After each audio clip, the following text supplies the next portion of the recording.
নমস্কাৰ 24 লাইভ চাই থকাৰ বাবে ধন্যবাদ আৰু লৈ আহিছোঁ এই মুহূৰ্তত এটা ডাঙৰ খবৰ উমৰাংচুত চলিছে নেকি দেৱলাল গাৰ্লুছাৰ অপহৰণ কিয়নো ইতিমধ্যে ডিমা হাছাওত দেৱলাল গাৰ্লুছাৰ অপহৰণ চলা বুলি ইতিমধ্যে অভিযোগ দাখিল কৰিছে বিৰোধী দলপতি দেৱব্ৰত শইকীয়া আৰু উমৰাংচুৰ যি অবৈধ কয়লা খনি সেই অবৈধ কয়লা খনিৰ খনন প্ৰক্ৰিয়া যি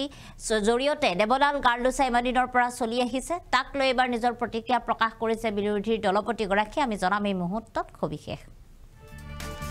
আমি জনাইছো এই মুহূৰ্তত এটা ডাঙৰ খবৰ উমৰাংচুৰ ঘটনাক লৈ সৰব হৈছে বিৰোধী দলপতি দেৱব্ৰত শইকীয়া এবাৰ বিৰোধী দলপতি দেৱব্ৰত শইকীয়া তেওঁৰ মন্তব্য প্ৰকাশ কৰা দেখিবলৈ পোৱা গৈছে উমৰাংচুৰ কাণ্ডৰ ন্যায়িক তদন্ত ঘোষণা সন্দৰ্ভত দেৱব্ৰত শইকীয়া এবাৰ নিজৰ প্ৰতিক্ৰিয়া প্ৰকাশ কৰিতে উল্লেখ কৰিছে যে তদন্তৰ ক্ষেত্ৰত বিশেষজ্ঞক লৈ এক তদন্ত কমিটিৰো প্ৰয়োজনীয়তা আছিল উমৰাংচুৰ কয়লা খনিৰ সন্দৰ্ভত দেৱলাল গাৰ্লুছাৰ পৰিয়ালে কেনেকৈ অপশাসন চলাইছিল সেয়া এতিয়া সকলোৱে গম পাইছে অসমৰ ৰাইজে সেই কথা গম পাইছে শিক্ষানুষ্ঠান বন্ধ দি ৰেলী উলিয়াটো আইন বিৰুদ্ধে বুলি মন্তব্য কৰিছে দলপতি গৰাকীয়ে কিয়নো ইতিমধ্যে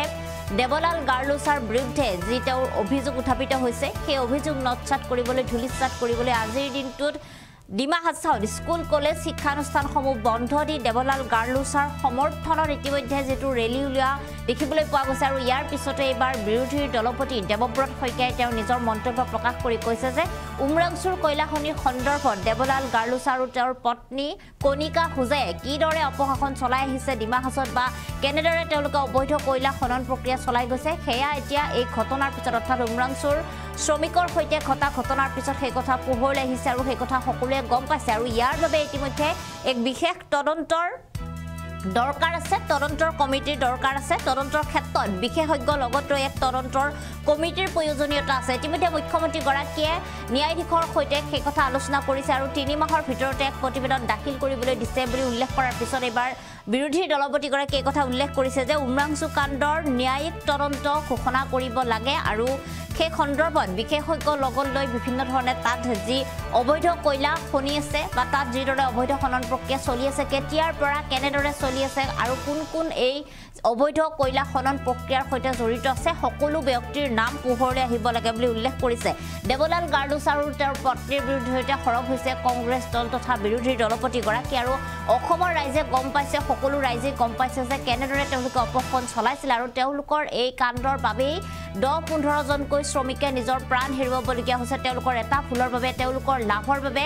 এটা পৰিয়াল ধ্বংস হৈ গৈছে হাজাৰ পৰিয়ালৰ সপোন শেষ হৈ গৈছে বুলি উল্লেখ কৰা দেখিবলৈ পোৱা গৈছে আৰু তেওঁ লগতে কৈছে যে শিক্ষানুষ্ঠান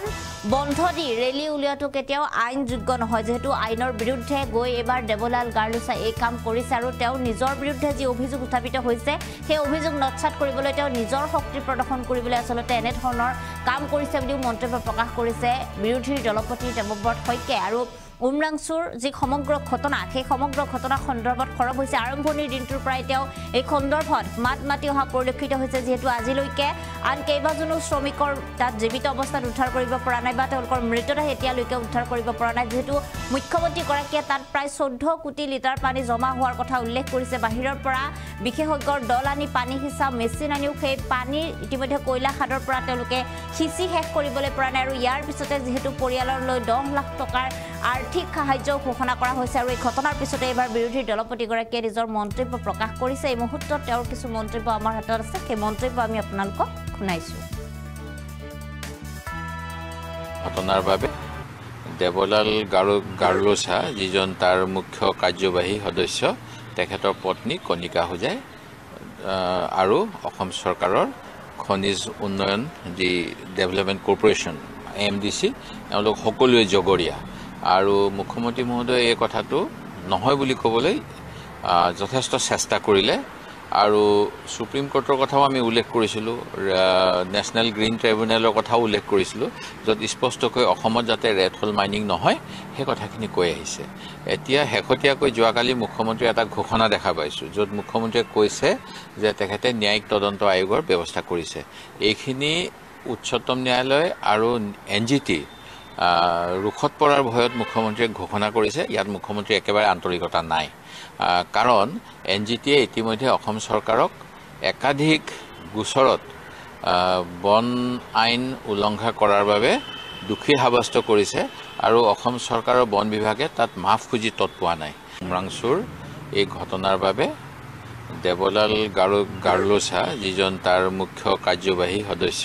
তেখেতৰ পত্নী কণিকা হোজাই আৰু অসম চৰকাৰৰ খনিজ উন্নয়ন যি ডেভেলপমেণ্ট কৰ্পৰেশ্যন AMDC এওঁলোক সকলোৱে জগৰীয়া আৰু মুখ্যমন্ত্ৰী মহোদয়ে এই কথাটো নহয় বুলি ক'বলৈ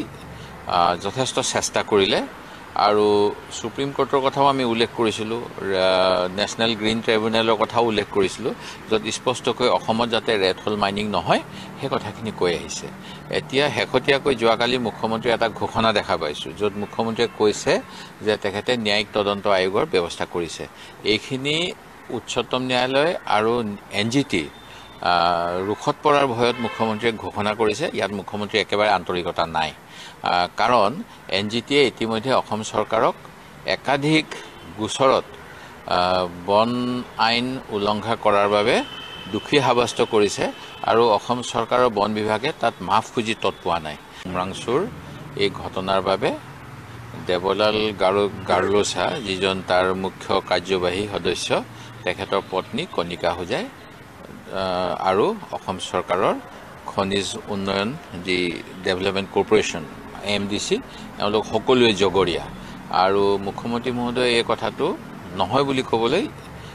যথেষ্ট চেষ্টা কৰিলে আৰু সুপ্ৰিম কোৰ্টৰ কথাও আমি উল্লেখ কৰিছিলোঁ নেশ্যনেল গ্ৰীণ ট্ৰাইব্যুনেলৰ কথাও উল্লেখ কৰিছিলোঁ য'ত স্পষ্টকৈ অসমত যাতে ৰেড হল মাইনিং নহয় সেই কথাখিনি কৈ আহিছে এতিয়া শেহতীয়াকৈ যোৱাকালি মুখ্যমন্ত্ৰীৰ এটা ঘোষণা দেখা পাইছোঁ য'ত মুখ্যমন্ত্ৰীয়ে কৈছে যে তেখেতে ন্যায়িক তদন্ত আয়োগৰ ব্যৱস্থা কৰিছে এইখিনি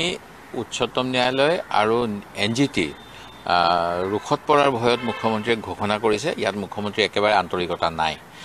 কাৰণ NGTয়ে ইতিমধ্যে অসম চৰকাৰক একাধিক গোচৰত বন আইন উলংঘা কৰাৰ বাবে দোষী সাব্যস্ত কৰিছে আৰু অসম চৰকাৰৰ বন বিভাগে তাত মাফ খুজি তৎপোৱা নাই দেৱলাল গাৰ্লোছাই নিজকে ধোৱা তুলসী পাত সজাবলৈ আজি তাত এটা সমাৱেশ কৰিছে বুলি শুনিছোঁ এই সমাৱেশত সুপ্ৰিম কোৰ্টৰ পুনৰবাৰ মই ক'ম আইন উলংঘা কৰি তেওঁ ছাত্ৰ ছাত্ৰীসকলকো তাত জড়িত হ'বলৈ বাধ্য কৰিছে যিটো এটা violation of the supreme court ruling আৰু মুখ্যমন্ত্ৰীয়ে এইবিলাক গোটেই ঘটনাৰ এটা তদন্তৰ ব্যৱস্থা কৰিব লাগে আজি কিয় স্কুল ছুটি দি পেলাই তাতে এনেকৈ সমাৱেশত জইন কৰিবলৈ বাধ্য কৰোৱা হৈছে আৰু ইয়াৰ ভিত্তিত তেখেতে যিহেতু ৰাজ্যপাল ডাঙৰীয়াই ষষ্ঠ অনুসূচীৰ অঞ্চলসমূহৰ ভাৰপ্ৰাপ্ত তত্ত্বাৱধায়ক অসম চৰকাৰৰ ফালৰ পৰা গভৰ্ণৰ ডাঙৰীয়াক দেৱলাল গাৰ্লোছাৰ কাৰ্য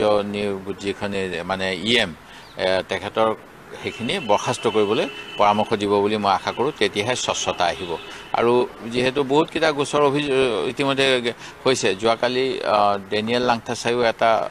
গোচৰ দিছে বুলি মই বাতৰি কাকতত পাইছোঁ সেই গতিকে প্ৰাৰম্ভিক তদন্ত কৰি